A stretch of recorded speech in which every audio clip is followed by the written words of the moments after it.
जरा विचार करा, तुम्ही ज्या हॉस्टेलमध्ये राहता त्या हॉस्टेल नॉर्मल नाही. त्या हॉस्टेलमध्ये एक भयानक आत्मा राहत आहे आणि त्या आत्म्याचा इतिहास एवढा भयानक आहे. याची गोष्ट कोणी ऐकली तर पायाखालची जमीन सरकेल. तर चला, आज आपण स्वाती, प्रीती आणि प्रिया या 3 मुलींची गोष्ट पाहणार आहोत. या मिडल क्लास फॅमिलीमधून बिलॉंग करतात. तर जी स्वाती होती ही उत्तराखंडमधील होती. शिकण्यासाठी डेहराडून आली होती. 2014मध्ये पॉलिटेक्निकला ॲडमिशन घेतलं व कॉलेजचे जे हॉस्टेल होतं ते फुल होतं. त्यामुळे तिने प्रायव्हेट हॉस्टेलमध्ये शिफ्ट झाली. तिला तिथे उत्तराखंडमधील 2 गावातून आलेल्या मुली भेटल्या. त्यातील एक प्रीती व दुसरी प्रिया. त्यांची मैत्री छान झाली. ते अभ्यास व जेवण एकत्रच करत होते. एक दिवशी होतं काय, त्या रूममध्ये प्रिया नावाची मुलगी वॉशरूमला जाते अंघोळ करण्यासाठी. रविवार दुपारची वेळ होती. कपडे उतरते आणि अंघोळ करणार त्याचवेळी दरवाजा कोणीतरी ठोकावतं. तिला वाटतं तिच्या मैत्रिणी मस्करी करण्यासाठी वाजवत असतील. तर या हॉस्टेलचा नियम होता, दरवाजा बंद असल्यास 3 वेळा ठोकायचा आणि 3पेक्षा कमी ठोकवला किंवा जास्त ठोकवला तर दरवाजा उघडा जाऊ नये. कारण हे हॉस्टेल सिटीपासून लांब होतं व काही वेळा सिक्युरिटी नसायची. त्यामुळे हा रूल सगळ्या मुलींनी मिळून बनवला होता. तर जी प्रिया आंघोळ करत होती तेव्हा 3 वेळाच दरवाजा ठोकवला व तिला समजलं हे आपल्याच रूममधील कोणीतरी असेल. त्यामुळे हे हळूच दरवाजा उघडते. बघते तर काय, बाहेर कोणीच नसते. असं कोण मस्करी करते म्हणून ती दरवाजा पुन्हा बंद करण्यासाठी जाते. पण तिला तोंडावर कोणतरी मारल्यासारखं वाटतं, म्हणजे मुस्काट लावतात तशी, आणि तिला मारतात व ती बाथरूममध्ये पडते. ती खूप घाबरते कारण तिला कोणतरी मारलेलं असतं पण ती व्यक्ती दिसतही नाही. ही एक असली विधीद्वारा झालेलं असतं की ती बघू शकत नव्हती. तिला समजले कोणीतरी आत्मा आहे. ती आहे तशी म्हणजे विना कपडे व टॉवेलची रूममधून पळत जाते. कारण वॉशरूम सर्व मुलींसाठी कॉमन होतं. प्रीती आणि स्वाती रूममध्येच होती. असल्या अवस्थेत बघून त्या दोघी शॉक झाल्या. हे काय करत आहेस तू? अशी का पळत आलीस बाथरूममधून? कपडे, टॉवेल, काय झालं? ती जोरात रडत होती. तिच्या अंगावरती चादर टाकतात आणि विचारतात काय झालं. तिने रडत रडत सगळी घटना सांगितली. स्वाती आणि प्रीती विचार करतात ही कसली घटना घडली प्रियासोबत. चर्चेचा मुद्दा होतो. रात्रीची वेळी प्रियाला भूक लागलेली होती. ती मेसमध्ये टाईम होण्याच्या आधीच जाते. स्वाती व प्रीती रूममध्येच असतात.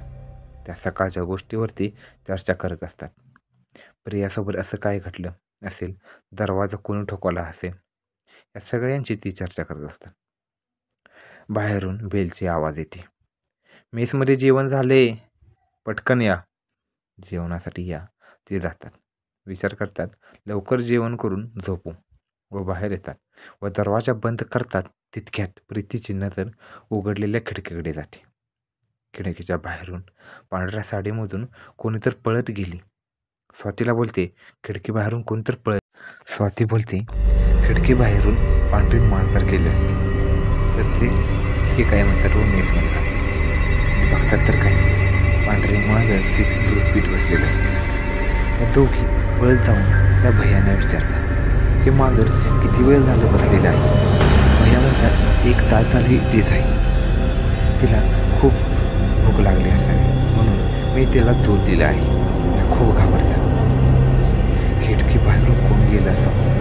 परत मग ती जास्त चर्चा करत नाही. तर जेवण करतात आणि या तिघी एका सिनियर मुलीजवळ जाते. ती लास्ट इयरला असते. सकाळपासून घडलेली घटना तिला सांगतात. ती त्यांना सांगते हे हॉस्टेल बॉईज व गर्ल्स कंबाईन होती. जे ग्राउंड फ्लोअर आहे तिथे बॉईज व सेकंड फ्लोअरला गर्ल्स हॉस्टेल होती. त्या मुली त्यावेळी ग्राउंड फ्लोअरला राहत होत्या. ती सिनियर मुलगी त्यांना सांगते 3 वर्षापूर्वी माझी मैत्रीण या हॉस्टेलमधल्या मुलगाला आवडली आणि या दोघांचं एकमेकांवरती प्रेम होतं. पण घडलं असं की ती प्रेग्नंट होती. ही गोष्ट त्याच्या बॉयफ्रेंडला सांगते. पण तो तिला एक्सेप्ट करत नाही आणि चिडून तिच्यावरती हात उचलतो. माझी बेस्ट फ्रेंड खूप दुःखी झाली. त्या रात्री ती रूममध्ये गेली आणि कोणीही न करावी अशी गोष्ट म्हणजे आत्महत्या केली व ती मरण पावली. तेव्हा काही दिवस हॉस्टेल बंद ठेवलं. जी मुलं होती त्या सर्वांना हॉस्टेलमधून बाहेर काढलं. हे सर्व हॉस्टेल गर्ल्स हॉस्टेल केलं. गर्ल्स हॉस्टेलवर आले तरी ही गोष्ट नॉर्मल राहिल्या नाही. काही गोष्टी वेगळ्या होत होत्या. माझी बेस्ट फ्रेंड उन्नती म्हणजे ती मुलगी होती, तिचं नाव उन्नती होतं आणि हॉस्टेलमध्ये फिरत आहे असे सगळ्यांना वाटत होतं. ती पंडितला बोलवत आहे व विधी करून दुसऱ्या मजल्यावरची खोली पूर्ण बंद करतात. पंडित सांगतात सकाळच्या वेळेस रूम उघडल्यावर काही प्रॉब्लेम नाही, रात्रीच्या वेळेस उघडू नये आणि त्या रूमजवळ कोणीही जाऊ नये.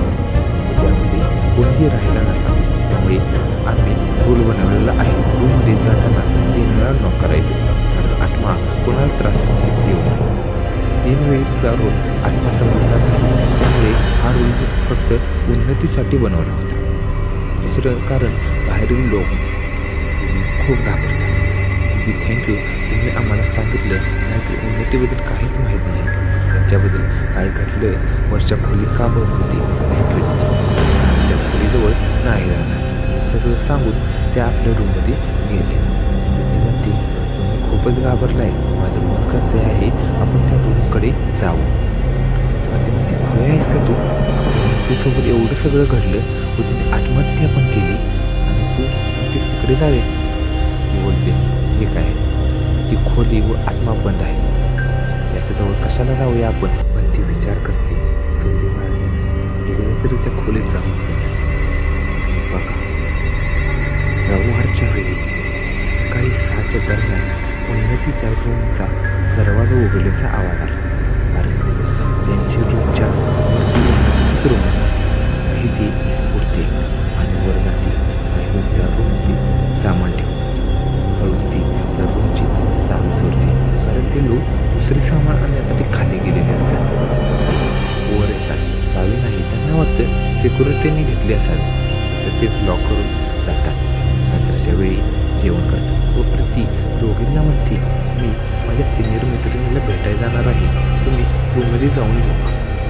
ती वरती गेली, कुलूप लागलेलं नाही, आतमध्ये गेली, जाऊन बसली. पूर्ण रात्र तिथे झोपली, काहीही झालं नाही. ती पहाटे 5ला उठून रूममध्ये जाऊन झोपली. ती जेव्हा उठली तेव्हा हलकासा ताप आल्यासारखं वाटलं तिला. ती विचार करते रात्रभर जागरणामुळे ताप आलेला असावा. एकदम तिच्या पोटात दुखते. ती पोटाला हात धरून बसते. ती म्हणते काय झालं, ती म्हणते काही नाही आणि ती टॉयलेटला जाते. हर्षद म्हणते तर काय,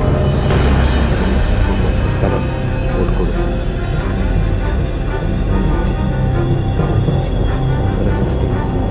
स्वाती मागून म्हणते काय झालं प्रीती, पोट दुखत आहे का, त्या टॉयलेटला.